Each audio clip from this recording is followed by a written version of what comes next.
মানুষ এত বোকা কিভাবে হয়? আল্লাহ ছাড়া আমার দোয়া কে শুনতে পারে? আমার দোয়া কে শুনে? আমাদের দোয়া শুনে আল্লাহ, আর কেউ না। আল্লাহ রাব্বুল আলামিন আমার সেজদা পাওয়ার হকদার, আর কেউ না। আল্লাহ রাব্বুল আলামিন আমার বিধান দেওয়ার হকদার, আর কেউ না। আল্লাহ পাক আমাকে বাঁচান, আর কেউ বাঁচায় না। আল্লাহ পাক আমাকে খাওয়ান, আর কেউ খাওয়ায় না। আল্লাহ আমার উপকার করেন, আর কেউ করতে পারে না। যদি কোনো অকল্যাণ স্পর্শ করে সেটা আল্লাহর হুকুমে করে, আর কেউ করতে পারে না। আল্লাহ ছাড়া কোনো ইলাহ নাই, কোনো মাবুদ নাই, কোনো বিধানও নাই। আল্লাহ ছাড়া কোনো ইলাহ নাই, কোনো মাবুদ নাই, ইবাদত পাওয়ার হকদার কেউ নাই, কোনো হুকুমও নাই। এর বাইরে যদি যাই আমরা মুশরিক হয়ে যাব। এটা ধর্মীয় অঙ্গনে, আপনার সংস্কৃতির মধ্যে এগুলো আছে। হুতুম পেশা নিয়ে রাস্তাঘাটে ঘুরবে আমাদের ছেলেপেলে, কয়েকদিন পরে ঘুরছেও, আর এর আগে কয়েকদিন। ও মনে করে যে হুতুম পেঁচা আমার কল্যাণ ডেকে নিয়ে আসবে। শুভ অমুক বর্ষ, মানে শুভ মানে এটা আপনাকে শুভ নিয়ে আসবে। পেশা আমার শুভ কিভাবে নিয়ে আসবে?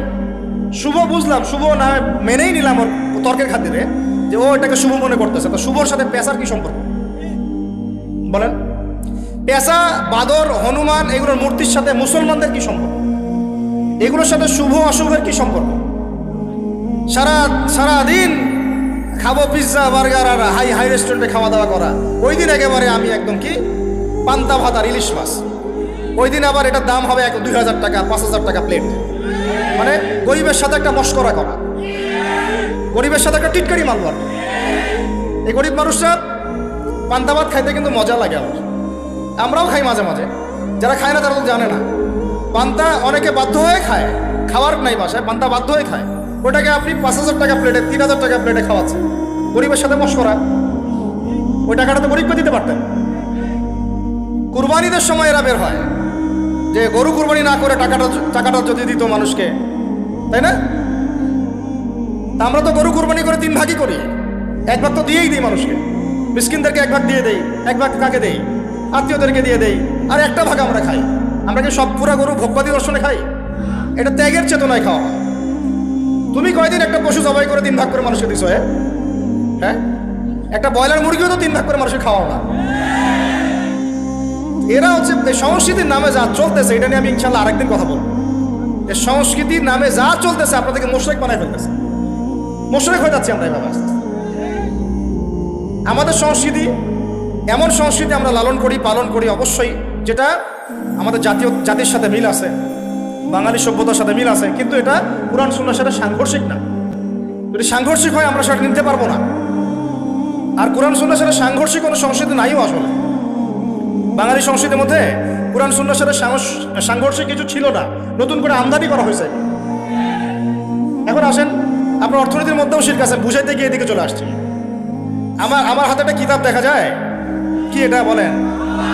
আমরা সবাই এটাকে ভালোবাসি, মহব্বত করি, সত্যি করে বলেন? আল্লাহর কিতাব, নাউজুবিল্লাহ, কেউ যদি কোনো অমুসলিম জ্বালায় দেয় আপনার সামনে, আপনার রাগ উঠবে? আচ্ছা বুঝলাম, এটা তো বুঝলাম, আপনার আবেগ আমি শ্রদ্ধা করি। এখন এই কিতাবের মধ্যে আল্লাহ পাক সুদ হারাম করছেন। এই কিতাবের মধ্যে আল্লাহ বলেছেন যে চুরি করলে চোরের হাত কাটে দিও। এই কিতাবে আল্লাহ বলছেন তোমরা ইয়াংরা স্পেশালি জেনার কাছেও যাও না। এটা ইয়াংদেরকে বলবেন স্পেশালি, জেনার করিও না, না মেয়ের সাথে হাত ধরিও না, না ঘরে ঢুকিও না এমন না, বেডে যাও না এমন না, ওর কাছেও যাও না। এই কিতাবে আল্লাহ পাক বলেছেন মাদক দ্রব্য হারাম। এই কিতাবে আল্লাহ পাক বলেছেন কি আল্লাহর সাথে কাউকে শরীক করা যাবে না, রাসূলের সুন্নতের বাইরে যাওয়া যাবে না। এই কিতাবে আল্লাহ পাক বলেছেন ডাকাতি করলে ডান দিকের হাত বাম দিকের পা কেটে ফেলবা, জেনা করলে 100টা বেত্রাঘাত করবা, মাদকদ্রব্য পান করলে 40টা বেত্রাঘাত করবা, বিবাহিত ব্যক্তি যদি ব্যভিচার করে রজম করে হত্যা করবা। সমকামিতা যদি কেউ করে, নবীজি বলছেন ফাকতুলুল ফাইলা ওয়াল মাফউলা বিহি, তাহলে ওই ইসলামিক গভর্নমেন্টের উপর দায়িত্ব হচ্ছে যে করেছে এবং যার সাথে করা হয়েছে দুইটাকেই মৃত্যুদণ্ড দেওয়া। উরজুমুল আলা ওয়াল আসফালা মিনহুমা, নবীজি বলছেন উপরে যে আছে নিচে যে আছে দুইটাকেই রজম করবা। এখন এগুলো কোরআনের কথা, আর আপনারা বলছেন আপনারা এই কোরআনকে ভালোবাসেন। বাস্তবিক অর্থে আমাদের এই দাবিটা 100% সত্য না। আমরা মোটেই কোরআনকে মন থেকে ভালোবাসি না, আমি বিশ্বাস করি না এটা। যদি কোরআনকে মন থেকে ভালোবাসতেন আপনি এখন কোরআন তেলাওয়াত করা শিখতেন। কোরআনকে যদি আপনি ভালোবেসেই থাকেন, এই কিতাবের সমস্ত নিষেধ বর্জন করতে হবে। এটাতে কঠিন, এটা কঠিন, এটা কি কঠিন? কঠিন, এটা আসলেই কঠিন। আমল করা সহজ, নামাজ আপনি চাইলে হয়তো এখন গিয়ে পড়তে পারবেন, সুদটা এখন ছাড়তে পারবেন না। ঘুষের টাকাটা ফেরত দেওয়া কঠিন, বোনের সম্পত্তি ফেরত দেওয়া কঠিন, পাপে কম দিয়েছেন, মানুষকে ঠকিয়েছেন, এটা ফেরত দেওয়া কঠিন। নিষেধ ছাড়া কঠিন। নিয়াত করি, পাক্কা নিয়াত করি, আল্লাহ পাক এই কিতাবের সমস্ত নিষেধ আমাকে ছাড়া তৌফিক দান করেন, আপনাদের সবাইকে ছাড়া তৌফিক দান। আমরা কোনো অবস্থায় শিরিক করবো না ইনশাল্লাহ, আমরা বেদাতি আমল করবো না ইনশাল্লাহ, আমরা ইনশাল্লাহ হারাম খাবো না, জেনার ধার কাছেও যাবো না ইনশাল্লাহ। আমরা কোনো অবস্থায় বেপর্দায় চলবো, কোনো অবস্থায় আমাদের বোনরা যেন বেপর্দায় বাইরে না যায়, আমরা কোনো অবস্থায় বেপর্দায় চলবো না ইনশাল্লাহ। নারী পুরুষের ফ্রি মিক্সিং করবো না ইনশাল্লাহ। আমরা সুদ খাবো না, ঘুষ খাবো না, দুর্নীতি করবো না, মানুষকে ঠকাবো না, সৎ থাকবো, সত্যবাদী হব, আল্লাহ জান্নাত দিবে ইনশাল্লাহ। বোনদের কথা চলে আসছে, আমি একটা খালি সতর্ক করে দেই মাঝখানে, পরে না হলে ভুলে যাব। বোনদের কথা চলে আসছে, আমি একটা কথা বলতে চাচ্ছি, শোনেন। আচ্ছা, আমি দিনী ভাইদেরকেও বলতেছি আর বোনদেরকেও বলতেছি, আমাদের সমাজে একটা সমস্যা প্রকট আকার ধারণ করতেছে। এমনিতে একটু বসেন, মনোযোগ দেন, আমি খুব লম্বা করবো না ইনশাল্লাহ, আপনাদেরকে বিরক্ত করবো না। আমাদের সমাজে এমনিতেই শিরক ছিল, আছে না? ওই যে বলছি যে আবু জাহেলের যুগে শিরক ছিল, এই যুগে শিরক আছে। আবু জাহেলের যুগে রিবা ছিল, এই যুগে কি আছে? রিবা আছে। আবু জাহেলের যুগে জেনা ছিল, এই যুগে নাই জেনা। আবু জাহেলের যুগে গোত্রে গোত্রে মারামারি ছিল, এখন নাই। হানাহানি কাটাকাটি আছে না? আবু জাহেলের যুগে নারীর অবমাননা ছিল, এখন নাই। ওইটাই বলছিলাম যে আবু জাহেলের যুগ কিন্তু এখনো শেষ হয় নাই। আল্লাহ নবী সাল্লাল্লাহু আলাইহি ওয়াসাল্লাম সেটাকে, ওই নোংরা বৃক্ষটাকে উপরে ফেলে পবিত্র বৃক্ষ রোপণ করে দেখিয়েছিলেন। 1250 বছর এর উপরে ফল খেয়েছি আমরা। তারপরে বিগত এই যে 200-250 বছর থেকে অধঃপতন হতে হতে হতে হতে আজকে আমাদের এই অবস্থা হয়েছে। এখন সমাজের মধ্যে কিন্তু অনেক প্রবলেম আছে। আমি একটা আপনাদেরকে সতর্ক করতে চাই, সমাজের মধ্যে এমনিতেই শিরক আছে, এমনি সুদ আছে, এমনিতেই এখানে মাদকদ্রব্যের ব্যাপকতা আছে, মেয়েদের বেপরদামি আছে, ফ্রি মিক্সিং আছে, পর্নোগ্রাফি আছে, মাদক আছে, টিকটক, পাবজি, ফ্রি ফায়ারের সমস্যা আছে, যুবকদেরকে বিভিন্ন পলিটিক্যাল জায়গায় হানাহানি মারামারিতে লাগাই দেওয়া হচ্ছে, এই সমস্যাগুলো আছে না? এমনি হাজারটা সমস্যা আছে। এর মধ্যেও জেনা বেড়েছে, পরকীয়া বেড়েছে, পর্নোগ্রাফি বেড়েছে, সমকামিতা বেড়েছে, এরপর শুরু হয়েছে। কথা বুঝতে পারছেন? এর আড়ালে আরেকটা সমস্যা আছে, এটা অনেকেই আমরা দেখতে পারি না এবং আমরা এটা জানিও না, অনেকে বোঝার চেষ্টা করছি না। আমার কথাটা এই অংশটুকু যুবক যুবতীরা খুব ভালো করে শুনেন।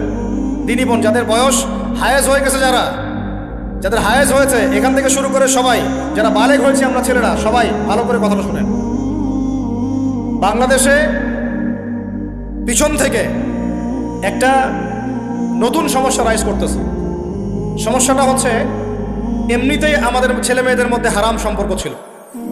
এর স্কুলে, কলেজে, বিশ্ববিদ্যালয়ে যাচ্ছে, ফ্রি মিক্সিংয়ে পড়াশোনা করছে, বাসায় পর্ন দেখছে, ওখানে গিয়ে মেয়ের সাথে হারাম সম্পর্ক হচ্ছে, তারপরে প্রেমের সম্পর্কের নামে জেনা হয়ে যাচ্ছে, জেনা হওয়ার পরে ছেঁকা খেয়ে মাদক, তারপরে গান বাজনা, বাদ্যযন্ত্র ইত্যাদি ইত্যাদি, জীবনটা শেষ। এদিকে ওই ব্যভিচারী মেয়েরা কারো কারো ঘরে যাচ্ছে, দাঁড়ান আমাকে বলতে দেন, ব্যভিচারী মেয়েরা কারো কারো ঘরে যাচ্ছে, ওদেরকে নিয়ে আপনারা আবার সংসার করতেছি। এই হচ্ছে না সিচুয়েশন? একজনের 5টা গার্লফ্রেন্ড, একজনের 4টা গার্লফ্রেন্ড, আরেকজনের 3টা বয়ফ্রেন্ড, 4টা বয়ফ্রেন্ড, এই ধাপগুলো পার হয়ে হয়ে এরা সংসারের জীবনে আসতেছে, যখন বয়স হয়ে যাচ্ছে 25-30। সমস্যা কিন্তু এটা ম্যাক্সিমাম সবার ক্ষেত্রে হচ্ছে বলবো না, অনেক একটা বড় অংশ এই সমস্যা ফেস করতেছে। এর মধ্যে এই ফ্রি মিক্সিং এর মধ্যে শুরু হয়েছে নতুন একটা জিনিস, যে ভালোবাসার আবার লিঙ্গ কি, ভালোবাসার আবার এখানেই শুরু হয়েছে ছেলে ছেলে জেনা করা এবং মেয়ে মেয়ে জেনা করা। ছেলে ছেলে জেনা করা আর কি বললাম বলেন, মেয়ে মেয়ে জেনা করা, নাউজুবিল্লাহ। এটা কমে লুত, এর শাস্তি আসবে যদি আমরা তওবা করে ফিরে না আসি। এর উপরে এখন শুরু হয়েছে ভালোবাসার আবার ধর্ম কি, ভালোবাসার আবার, আমার সাথে বলেন কি বললাম, ভালোবাসার আবার, এদিকে মনোযোগ দেন, ভালোবাসার আবার কি, ভালোবাসার আবার কি, এই কথাটা, এই স্লোগানটা দিয়ে কি করা হচ্ছে আপনারা শুনেন। অমুসলিম ছেলে মুসলিম মেয়ের সাথে প্রেম করতেছে, অমুসলিম ছেলে মুসলিম মেয়ের সাথে প্রেম করতেছে, বলতেছে ভালোবাসার আবার ধর্ম কি, তুমি আমি একে অপরকে প্রেম মহব্বত করি, ভালোবাসি, এর মধ্যে ধর্ম আসবে কেন? বলছে তুমি আমার ধর্মে দীক্ষিত হয়ে যাও, অথবা আমি তোমার ধর্ম কবুল করে মুসলমান হয়ে যাব। এই মিথ্যা কথাগুলো প্রলোভন দিয়ে এখানে ওখানে পার্কে নিয়ে গিয়ে, চটপটে ফুচকা খাওয়ায়, কফি শপে নিয়ে গিয়ে, এভাবে আস্তে আস্তে আস্তে আস্তে মেয়েদেরকে লাইনে নিয়ে আসতেছে। আনার পরে শোনেন, কথা আগে শুনেন, বুঝেন। আপনি ঠিক বললেও ঠিক, এটা না বললেও ঠিক, চলতেছে এটাই সমাজ। এখন কথা হচ্ছে, আমরা যদি আমাদের বোনদের ইজ্জতকে বাঁচাইতে চাই, এই বিষয়টা সম্পর্কে সচেতন থাকতে হবে। মেয়েদেরকে ফুসলিয়ে ফাসলিয়ে এভাবে প্রেমের জালে ফেলে শেষমেশ বেডে নিয়ে গিয়ে ধর্ষণ বা গণধর্ষণ করে মেয়ের ওই ওভারির মধ্যে ওদের বীর্যপাত করে দিয়ে ওই ছেলেটার কোনো খবর পাওয়া যায় না, লাপাত্তা হয়ে যায়। কোনো কোনো ক্ষেত্রে টাকার বিনিময়ে মেয়েদেরকে পাচার করারও অভিযোগ পাওয়া গেছে, এবং এই কাজটার নাম তারা সংঘবদ্ধভাবে দিয়েছে, এর নাম নাকি লাভ জিহাদ, নাউজুবিল্লাহ। এবং বীর দর্পে ফেসবুকে পোস্ট দিচ্ছে, আজকে অমুক মেয়ের এটা করলাম, আজকে তমুক মেয়ের এটা করলাম। ভিতর থেকে একটা চক্র কাজ করতেছে, এবং এই চক্রের কেউই মুসলিম না, এই চক্রের কেউই কিন্তু মুসলিম না। বাইরে আবার পরিচয় দিতে পারে যে আমি মুসলিম, আমার নাম অমুক, নাম পরিবর্তন করে মুসলিম মেয়েদেরকে ফুসলিয়ে ফাসলিয়ে এই জেনার ফাঁদে ফেলে ওর পিছনে কিছু টাকা খরচ করে কিছু সময় দিয়ে ওকে প্রয়োজনে ঘুমের ওষুধ খাওয়ায়, প্রয়োজনে আবার জাদুটোনা করে, বান মারে, ওকে ওকে তাবিজ কবজ করে বিছনায় নিয়ে এসে ধর্ষণ বা গণধর্ষণ করে, ওই ভিডিওগুলো দিয়ে পরে ওকে ব্ল্যাকমেইল করে, পরে ওর কাছ থেকে টাকা খাওয়া শুরু করে। কোনো কোনো ক্ষেত্রে মেয়েদেরকে পাচারও করে দিচ্ছে। আমাদের মেয়েদেরকে বলতেছি, কোনো অবস্থাতেই কোনো মুসলমান ছেলের সাথে কোনো অবৈধ সম্পর্কে যাবেন না। আর অমুসলিম হলে তো কোনো কথাই নাই। অমুসলিমের সাথে আপনার কিসের প্রেমের সম্পর্ক? একটা চট দিয়ে দাঁত ফেলা দেওয়া দরকার মেয়ের। অমুসলিম ছেলের সাথে তোমার কিসের প্রেমের সম্পর্ক? পরে যখন এই ছেলেগুলো তোমাকে নিয়ে রেপ করে রাখবে, তখন তোমার আক্কেল হবে? তখন তোমাদের হুঁশ ফিরবে? তখন এসে আমাদের কাছে মেসেজ করতেছে, আমার এই সমস্যা হয়েছে, আমাকে এখন আমি কি করবো বলেন? আমাদের ওয়াইফদের কাছে মেসেজ করে, এরকম এরকম হয়েছে আমার সাথে, আমরা কি করবো বলেন? তো তোমাকে কে যাইতে বলছো এই ছেলের কাছে? তুমি তোমার ইজ্জত ওখানে, তুমি তোমার পায়জামা কিভাবে খুললা সেখানে? আর কিভাবে বলবো বলেন? তুমি একজন মুসলিম ঘরের মেয়ে, তোমার ইজ্জতের দাম নাই, তোমার সম্মানের দাম নাই, তোমার ইজ্জত আবরুর দাম নাই। তুমি কেমন করে নগ্ন হয়ে বাইরে ঘুরতে পারো? তুমি কেমন করে একটা অমুসলিম ছেলের সাথে প্রেমের সম্পর্ক করতে পারো? কিভাবে তুমি একটা অমুসলিম ছেলের সাথে বেড়ে যেতে পারো? তার সামনে তোমার পায়জামা কেমন করে খুলতে পারো তুমি? আমার ল্যাঙ্গুয়েজ আপনি রাগ করেন না, আমি খুবই ফেড আপ এদের উপরে। একটা মেয়ে একটা মুসলিম ছেলের কাছেই তো যাইতে পারবে না অবৈধভাবে। যাইতে হইলে তোমার শর্ত 3টা, বিয়ে করতে হবে, বালেগ হইতে হবে, সাক্ষী থাকতে হবে, মোহর দিতে হবে, তারপর যাইতে পারবে। তোমাদের এত কুরকুরি কেন? তোমাদের এত কেন কুরকুরি?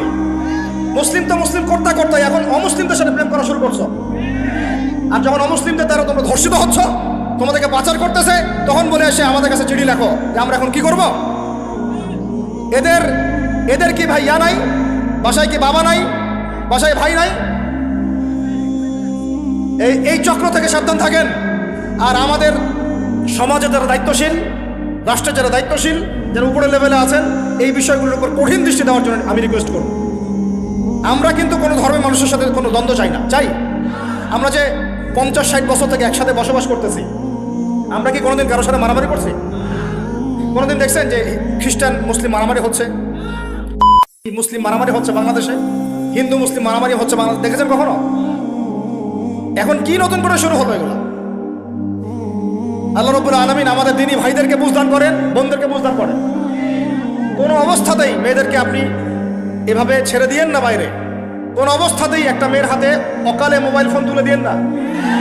কোথায় যাচ্ছে খোঁজ রাখেন, কার সাথে মিশছে খোঁজ রাখেন। একটা বাড়ির সম্মান নষ্ট হয়ে গেলে কখনো ফিরে আসে না। একটা মেয়েকে অপহরণ করেছিল রাজা দাহির, মুসলিম মেয়েকে। সেই ইজ্জতের বদলা নেওয়ার জন্যে 17 জন ঘোড়সাওয়ার নিয়ে, কতজন? মাত্র 17 জন ঘোড়সাওয়ার নিয়ে মোহাম্মদ বিন কাসিম এই সিন্ধুর রাজা দাহিরকে আক্রমণ করে ওই জায়গায় পরাজিত করেছিল। একটা মেয়েকে নিয়ে ঘটনা ঘটেছিল। আমাদের বোনের ইজ্জতের এত বড় দাম। একজন নারী, শোনেন, একজন নারী বনু কাইনুকার বাজারে গিয়েছিলেন তার প্রয়োজনে, তার শ্লীলতাহানি করেছে, তার সতর খুলে দিয়েছিল। এটা দেখে একজন মুসলিম ভাই সেখানে থাকতে না পারে ওই ইহুদির গর্দান নামিয়ে দেয়। এই ইস্যুকে কেন্দ্র করে ইহুদিরা মিলে ওই ভাইকে শহীদ করে। তখন ওই বাজারে ওই ভাই ছাড়া আর কেউ ছিল না, একজনই ভাই ছিল। এরপরে এই মামলা আসলো নবীর দরবারে সাল্লাল্লাহু আলাইহি ওয়াসাল্লাম। এটা মদিনার ঘটনা। নবী সাল্লাল্লাহু আলাইহি ওয়াসাল্লাম ওই সাহাবীকে তো দোষারোপ করেনই নাই, ওই সাহাবীকে দোষারোপ করেন নাই, বরং নিজে বর্ম পরে অন্য সাহাবীদেরকে বলেছেন তোমরা বের হও, আমরা বনু কাইনুকা আক্রমণ করবো, ওকে এখান থেকে বের করে দিই। একজন দিনী বোনের ইজ্জতের বদলা নেওয়ার জন্য পুরো বনু কাইনুকার সাথে যুদ্ধ হয়েছে। আর আমাদের বোনরা স্বেচ্ছায় ইজ্জত বিলি দিচ্ছ। তোমরা হচ্ছে মাটির তলে চলে যাও, তোমাদের বেঁচে থাকার চেয়ে মাটির তলে চলে যাও। তোমরা নিজেরা স্বেচ্ছায় ইজ্জতের বিসর্জন দিচ্ছ। আমি ইয়াং ছেলে পেলেদেরকে বলছি, ভাই আমরা আসছি আল্লাহর ইবাদত করতে, এখানে আল্লাহর দিনকে জিন্দা করতে, আল্লাহর দিনকে সমাজে কায়েম করতে। জিনার সাথে আমাদের কি সম্পর্ক থাকতে পারে? পর্নের সাথে আমার আপনার কি সম্পর্ক থাকতে পারে?